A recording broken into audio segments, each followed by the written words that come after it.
Isigaw ang nadarama. Pilipinas muling mag-ina, nagmamahal sa atin. Pilipinas, Duterte pa rin ang tunay. Operasyon natin para mag-support, hindi na lang ito ang galit sa ating syudad, atong kultura sa seguridad, hindi pa naman nila na anong kultura ka, may safe time, wala mga safe kita. O again, pakita na po ang mga nakaragad rin, nag-asik salamat sa inyo, nag-asik salamat sa airport, o private o public sector. Maayong buntag sa inyong tanan. Happy Araw ng Davao and happy birthday PRRD. Daghang salamat po Mayor Duterte sa inyong imbitasyon. And I'm very happy to be here again. And to all of the participants in today's parade, you've done a very good job and I hope that we have a very good day today. Alam niyo po, ako ay masaya na makabalik dito habang ang Congress ay nasa session break. And sinabihan ako na kaming mga congressman, dapat huwag masyadong manggulo. Mas mabuti daw ang congressman ngayon magbakasyon muna. At baka akala nila nasa abroad ako. Hindi nila alam sa Davao pala ako pupunta. Kung saan mas maganda, mas malinis, mas safe, at napakabait ng mga tao. At dapat din suportahan ngayon ang domestic tourism, lalong-lalo na dahil sa taas ng presyo ng langis. Ganon din, kung may mga Davaoenyo na gustong bumisita sa Maynila, welcome na welcome po kayo at pwede tayong magkita sa Luneta. Mayor, baka pwede tayong mag-arkila ng barko. At kahit ilang Davaoenyo ang gustong bumisita sa Maynila, pwede tayong magkita doon. Sabihin lang ninyo ilan ang gustong bumisita. Pero baka aabot sa 100,000. Baka kung anong iisipin nila. Basta nandun tayo para sa turismo at sightseeing lang. Yes!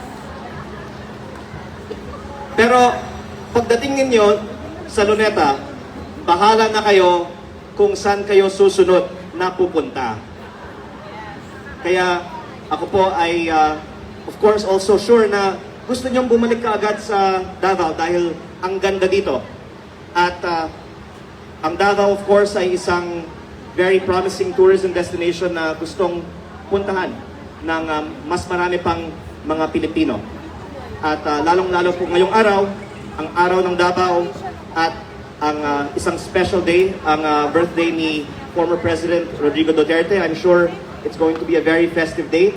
Kaya bago akong magtapos, gusto ko lang pong batiin muli ang buong lungsod ng Davao, isang happy araw ng Davao, happy birthday PRRD, at isang maayong buntag sa inyong tanan. Daghang salamat po muli sa inyong imbitasyon. Testing, meow meow. Good morning, Davao City. Good morning to all of our guests. Good morning, Vice President Sara Duterte. Good morning, Mayor Duterte, Congressman Duterte, and to the Davao City Council, the local government, and everyone else.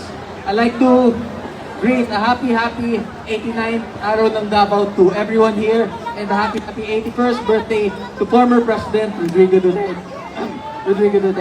To everyone here, have a great day. Enjoy despite the geopolitical situation. Alam natin ang daming problema ng bansa natin ngayon, but we still have time to celebrate our successes and to celebrate the success of this beautiful city. So to everyone here, have a great day. Enjoy and God bless. Thank you, everyone.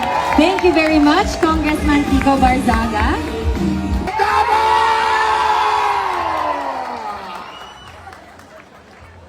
Maayong buntag Davao! Gusto ko mas malakas. Mayong buntag Davao! Yeah, pare! Magandang araw po sa inyo. Ako po si Atty. Aaron Espicio, Vice Mayor ng Reyna Mercedes Isabela. Ang Isabela po ay nasa norte. Isa po akong Ilocano. Nagtataka siguro kayo, bakit ako nandito?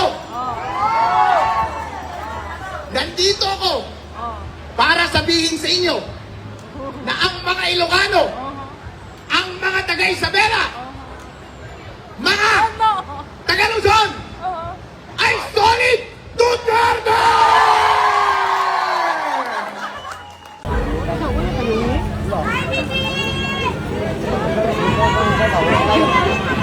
Wala kay payong, ma'am!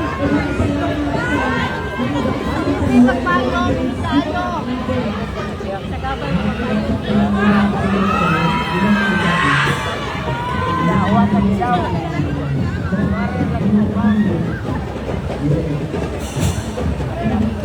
Dito talaga natin makikita kung gaano kasimple po ang Vice Presidente. Tingnan nyo yan, tirik ng araw, super init po ang araw, pero nakikita nyo bang may nagpapayong sa kanya? Nakikita nyo bang may humawak sa payong para siya ay maandungan? Wala po. Wala pong payong-payong yan. Tiniis po ni VP Sara Duterte ang tirik ng araw. Ganon kasimple ang Vice Presidente. Yan po ay pinapakita po talaga niya na siya ay para sa mamamayang Pilipino. Kahit nasa laylayan ka man, kahit anumang estado sa buhay mo, si VP Sara Duterte ay para sa taong bayan ng kanyang puso. Kita nyo, super init. Nakipag-apiran sa nagpaparade, hindi talaga nagpapayong.